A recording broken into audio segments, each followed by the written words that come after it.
What is going on, guys? Welcome back to the WPF. This week we are taking on Aces, and he actually has one of the coolest team names. I wish I came up with this before he did. He is the Tennessee Volcanians, so it does go along with our name, and he has a sick logo.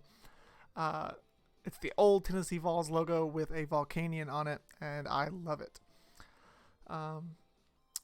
Some things that I thought he might bring. Azelf in the mocks and Drapion in the mocks did so much work to our teams, like Nasty Plot or Explosion, like Stealth Rock lead Azelf, and then a Swords Dance lead Drapion plowed through my team, as well as like a Smeargle with webs and Spore. That could have been work, but none of those came, which was very great, to be honest. But we have a very interesting team. We have a very offensive Zapdos. We have a Ferrothorn that's really only here to get chip damage down on a U-turning Dragapult. It's there to set up hazards on a Lomomola because I don't really care if I get burned or not. It's literally just here to get Stealth Rocks up, and if I get lucky, I can get Spikes up. We have a Damp Rock running Politoed with like a basically standard set. We have a very heat Mega Scissor. We are Mega Scissor with just enough speed to outspeed the Mega Heracross, and we have Aerial Ace on it actually, which will OHKO it in almost every, unless he just is running a ton of HP. We have a max HP, max SPDEF Assault Vest Komala just to deal with Dragapult exclusively, and sort of a Lomomola, like it's like a switch in to Lomomola, not really to deal with it per se. But we don't really care about Scalds or Toxics, and we can spin. It's really here for just eating hits from Dragapult and rapid spinning. That's its only thing that it's doing here. And then we have just a setup Salazzle. If I ever get a chance and Dragapult's gone, I can just click Nasty Plot, outspeed their entire team, and then just start going to town on this team. Because as you can see, there's nothing here that outspeeds Salazzle. So let's go ahead and get into this turn one. Turn 1, he sends in Dragapult on my Salazzle. I'm like, yeah, I'm not staying on this. So I'm going to go straight into my Komala. As he goes for the substitute, I'm like, okay, I just have to start knocking this thing off. I cannot let this thing keep a sub up. But I think he forgets my ability because he does click Thunder Wave there, which is absolutely great. So I'm just going to fire off another knockoff and do about 4 damage to this Heracross. And this is where I make a bold prediction on him clicking Close Combat, because I could have ran Aerial Ace on my Komala. That would have been like clutch. But I was never keeping Komala in there. And he makes I didn't want to sack Politoed this early, and I didn't think Ferrothorn was the best idea either. So right off the bat, we get some great hacks. Rock Blast misses. It's a 90% chance to hit, and that is huge as we can threaten this thing out. In one of the mocks, right, this thing it has to be threatened out every time. If you look at his team, this is his offense. In one of the mocks, they stayed in and just killed me with Rock Blast. And I was like, what? I was like, there's no way. He's gonna switch out. But I'm still gonna go with the flamethrower play here.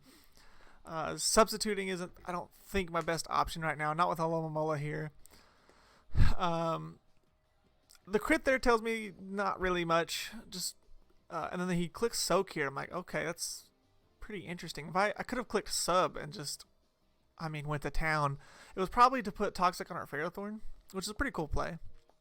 But it gives me a free switch into my Ferrothorn. I'm like, okay, there's no way I'm going to sack this thing. I'm going to go straight into Scissor. I can probably eat this. Whoa, that did way more damage than I was expecting, because I had the Mega Scissor in the calc, not the regular Scissor. As I do fire off an Aerial Ace here, and that actually does a clean amount of damage. I'm not going to lie. And I actually probably could have outsped this Rotom, but at the time I did not want to sack it. I take a decent amount of damage from that. And then comes the Bronzong, and I'm like, oh boy, this is about to suck. So I know I have to get in before the rocks, so that I can definitely roost up if I make that prediction correct. As he goes ahead and clicks Reflect, I'm just going to get up to max. There's just no point. He's not going to click HP Fire or something like that. And then I am going to U-turn out into his... This is actually an offensive Clefable, but he messed up and put Cute Charm on it. It was supposed to be Magic Guard. So now I have a Salazzle in, and he does make a good play going into Bronzong, but I fear the Earthquake here. As he sets up a light screen, I'm like, okay, this is a chance for free rocks right now. But he makes a really good play going into Heracross. I have 0 switch in, so I got my rocks up. I should have clicked protect, as that would have been the better move to get rid of some of these screens. He would have reflect gone, but I am just going to click aerial ace here because I can't afford to have him stay in. But now I do have a free U-turn out into my Salazzle again. I am taking a decent amount of rocks chip at this point, which is not great. I am going to sub up and hope he's not Infiltrator Dragapult, as he's already gotten an ability wrong. But he is Infiltrator, and he does have Hex. I'm like, this thing has just nothing for our Komala, right? And so I want to get my Rain back up, and I want to switch into Komala to eat whatever hit this thing goes for. And he gets another unfortunate miss, this time with Draco. So we do get to stay at a clean amount of health, as he does make a good switch into Clefable here, taking more Rocks chip and this knockoff chip, as well as getting rid of his Life Orb, which is huge because this thing is an offensive Clefable. And his Q-Charm actually comes into effect this turn, so he gets a good amount of chip on us. And we don't get to Rapid Spin here. I'm really trying to Rapid Spin, and I have to Rapid Spin right now. It's the only way that I can get in Zapdos safely. So I'm chipped down pretty well. I got to switch. I don't have U-turn. I get a huge amount of damage here is what tells me, oh, this thing is offensive as crap. Now I'm trying to roost here while I assume that he would like go for like Calm Mind or something like that, but he doesn't. He doesn't have rocks either. I was like, what does this thing have? So now I have a pretty free switch into my Scissor, and he waits like 5 minutes on this turn, I think. As I just go ahead and I U-turn out into our Komala, as it is really our answer to this thing every single time. So I just click Knockoff. I clicked Sucker Punch here as I felt like he would stay in and try and Draco me out. Now I have to stack another Pokemon because, like, at this point, I don't have any switch-ins, and I need Komala for that Dragapult. Otherwise, it's going to do massive damage. Now he has to pick one to die here. He has to pick one to die to our Zapdos, as we outspeed everything that's not named Dragapult, and we're going to do work. So down goes the Bronzong. The crit there did not matter. The Thunder was going to do like 40%, I think, something like that. Now I need to save this because I do kill literally the rest of his Pokemon with the Zapdos, as he gets another Draco miss, which sucks pretty bad. I'm going to go ahead and fire off another knockoff. I really wish I had U-turn. Oh no, I switch. I make a bold prediction here. And I do outspeed and do aerial ace. I think at this point, after the 3 misses, I think he was playing a little tilted. Because I don't understand why you'd stay in there when you have an Alomomola. But it works out in our favor as he sacks off his main offensive pressure, which could kill, or does kill our Komala, which does deal with this Dragapult. And also with the Rocks chip here, depending on his set, I don't really know it. We do pick up the Bullet Punch kill. I don't know if that was a roll or not. I don't know if he had any HP. But now we get a free U-turn into our Zapdos. And as long as he doesn't like click Toxic here, we should be okay. As he just wishes, and I'm assuming he doesn't have Protect or didn't want to risk. But he tries to get in his Clefable, and we actually land a Thunder with no Rain, which is huge. Landing that Thunder means that we didn't have to land 2 Thunders. Because we were going to be able to 2-hit KO Clefable, no problem, but we would have to land 2 Thunders. So now this turn, I have a chance to outspeed. I think I'm like 270. I'm like right faster than a Drapion, something like that. I don't remember exactly what Drapion is, but I'm right faster than a Drapion, which he didn't bring. And then I'm like, he's probably going to be somewhat bulky on this thing. I actually just click Hurricane here and knock it out. I don't think the crit mattered because, let me see. Zapdos onto Rotom Mow.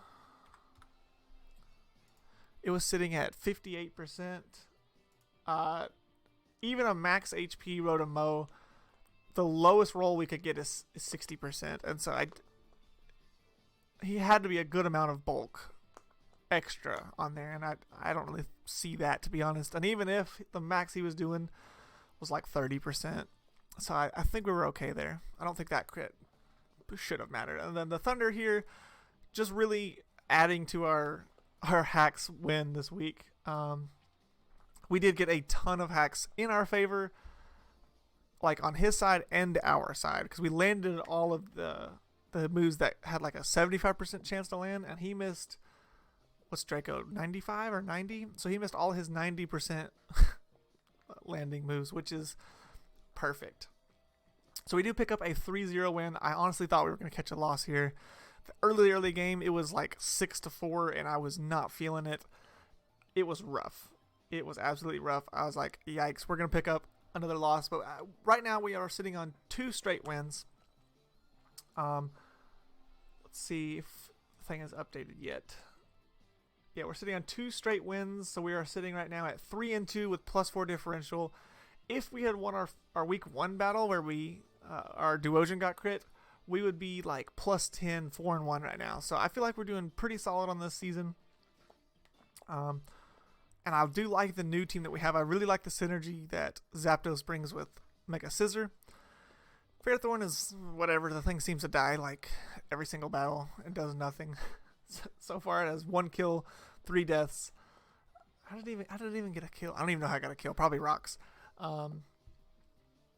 Anyways, if you guys have enjoyed this, please drop a like down below and subscribe. We have hit 100 subscribers, and because of that, I am going to, or I've already bought it. I have bought a face cam, and probably by the time the next week's battle comes out, I will start having face cams for my videos. As long as the quality's good. I don't want to put like a really crappy quality. I don't know yet. I haven't got it yet. But other than that, I hope you guys enjoyed this. I will see you guys next week. Peace out.